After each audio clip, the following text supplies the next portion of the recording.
नमस्कार, मैं सुवर्णा। न्याय टीवी में आप सभी दर्शकों का स्वागत है। कोर्ट राउंडअप की खबरें अब विस्तार से।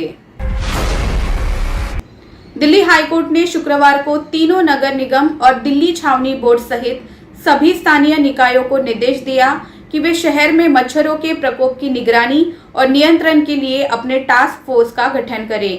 जस्टिस विपिन सांघी और जस्टिस जसमीत सिंह ने जमीनी स्तर पर अधिकारियों की निष्क्रियता पर नाखुशी व्यक्त करते हुए निर्देश दिया कि ऐसी टास्क फोर्स का नेतृत्व स्थानीय निकायों के संबंधित आयुक्त करेंगे।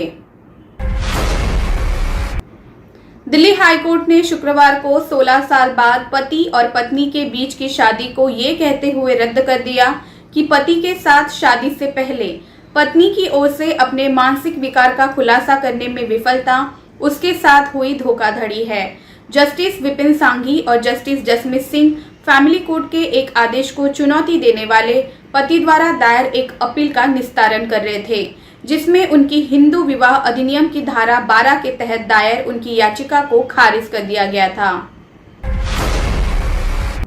पति का मामला था कि शादी एक सोची समझी धोखाधड़ी का परिणाम थी, जो पत्नी और उसके परिवार के सदस्यों द्वारा की गई थी, क्योंकि उन्होंने उसके मानसिक स्वास्थ्य के बारे में एक महत्वपूर्ण तथ्य का खुलासा नहीं करने का फैसला किया था।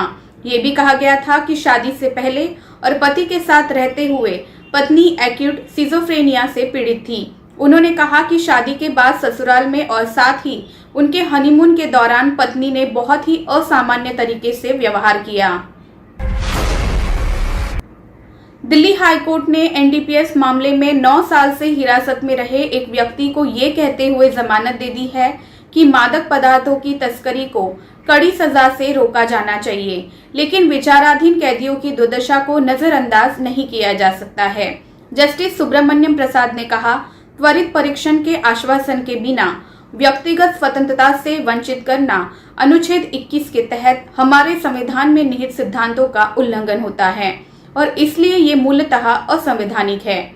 ऐसे मामलों में दोषसिद्धि की घोषणा के अभाव में प्रक्रिया ही सजा बन जाती है।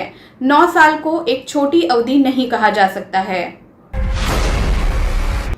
उन्होंने कहा, इस तथ्य के प्रति सचेत रहते हुए कि मादक पदार्थों की तस्करी को कड़े दंड से रोकना चाहिए और ये कि जो लोग इस तरह की नापाक गतिविधियों में लिप्त हैं वे किसी सहानुभूति के पात्र नहीं हैं। अदालतों को उन विचाराधीन कैदियों की दुर्दशा को भी अनदेखी नहीं करनी चाहिए जो जेलों में बंद रहते हैं, क्योंकि उनके परीक्षणों में देरी हो रही है जिसका कोई अंत नहीं है। अदालत राजस्व खुफिया निदेशालय द्वारा narcotic drugs and psychotropic substance act 1985 की धारा 9A, 21, 23, 25A के तहत दंडनीय अपराधों के लिए दर्ज एक मामले में जमानत याचिका पर विचार कर रही थी। इलाहाबाद हाईकोर्ट ने एक याचिका पर सुनवाई करते हुए कहा कि शैक्षणिक संस्थानों एजुकेशनल इंस्टीट्यूशंस के मामले में विशेष रूप से धार्मिक संगठनों द्वारा संचालित शैक्षणिक के प्रबंधन में पारदर्शिता जरूरी है। हाईकोर्ट ने कहा कि चर्च और अन्य धार्मिक संस्थाओं द्वारा सोसाइटी को उचित और पारदर्शी तरीके से संचालित किया जाना चाहिए। याचिका में आरोप लगाया गया कि लखनऊ क्रिश्चियन कॉलेज लखनऊ के मामलों में कुप्रबंधन किया गया। जस्टिस दिनेश कुमार सिंह की खंडपीठ बिशप सुबोध सिंह मंडल द्वारा दायर एक याचिका पर विचार कर रही थी। इसमें यह आरोप लगाया गया कि चर्च या सोसाइटी की संपत्तियों को उन व्यक्तियों द्वारा बेचा गया जो सोसाइटी के शीर्ष पर हैं। ये भी प्रस्तुत किया गया कि सोसाइटी के मामलों के कुप्रबंधन लखनऊ क्रिश्चियन कॉलेज के संबंध में कई मुकदमे हैं। उक्त मुकदमे पर उप रजिस्ट्रार, चिट्स, फर्म और सोसाइटी सिविल कोर्ट और उच्च न्यायालय के समक्ष लंबित है। गुवाहाटी हाईकोर्ट के समक्ष एक जनहित याचिका पीआईएल याचिका दायर की गई। इस याचिका में असम पुलिस के कथित फर्जी मुठभेड़ों की स्वतंत्र जांच की मांग की गई है। दिल्ली के एक वकील आरिफ जवादर ने उक्त याचिका दायर की है। याचिका में वकील ने हाईकोर्ट की निगरानी में केंद्रीय जांच ब्यूरो सीबीआई, विशेष जांच दल एसआईटी या किसी अन्य राज्य की किसी अन्य पुलिस टीम की निगरानी में एक स्वतंत्र एजेंसी द्वारा जांच की मांग की है। क्या अनुमंडल न्यायालय परिसरों और जिला न्यायालय परिसरों में सीसीटीवी कैमरे चालू हैं? इसके अलावा रजिस्ट्रार जनरल ने न्यायालय परिसरों, आवासों आदि में सुरक्षा के प्रभावी रखरखाव के संबंध में भी न्यायाधीशों से सुझाव मांगे हैं। भारत के मुख्य न्यायाधीश NV रमना ने लुधियाना कोर्ट कॉम्प्लेक्स में हुए विस्फोट की घटना पर गहरा दुख व्यक्त किया है। अदालत परिसरों में पर्याप्त सुरक्षा की कमी पर गंभीर चिंता व्यक्त करते हुए उन्होंने आशा व्यक्त की कि कानून लागू करने वाली एजेंसियां अदालत परिसरों और सभी हितधारकों की सुरक्षा सुनिश्चित करने के लिए आवश्यक ध्यान देंगी।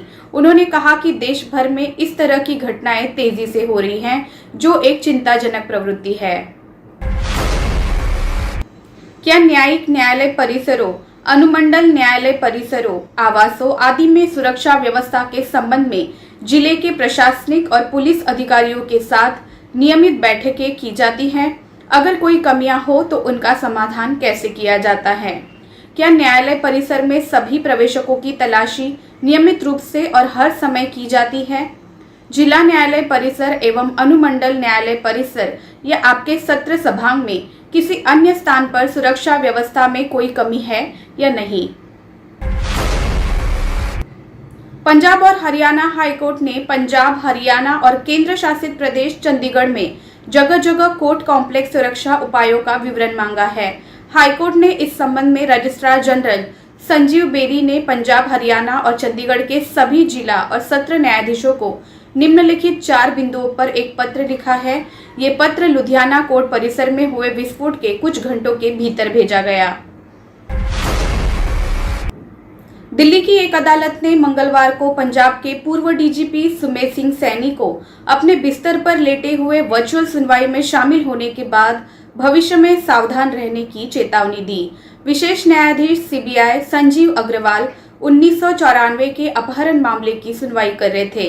इसमें सुमेध कुमार सैनी एक आरोपी हैं, इसलिए वो VC सिस्को विबेक्स ऐप के माध्यम से कार्यवाही में शामिल थे।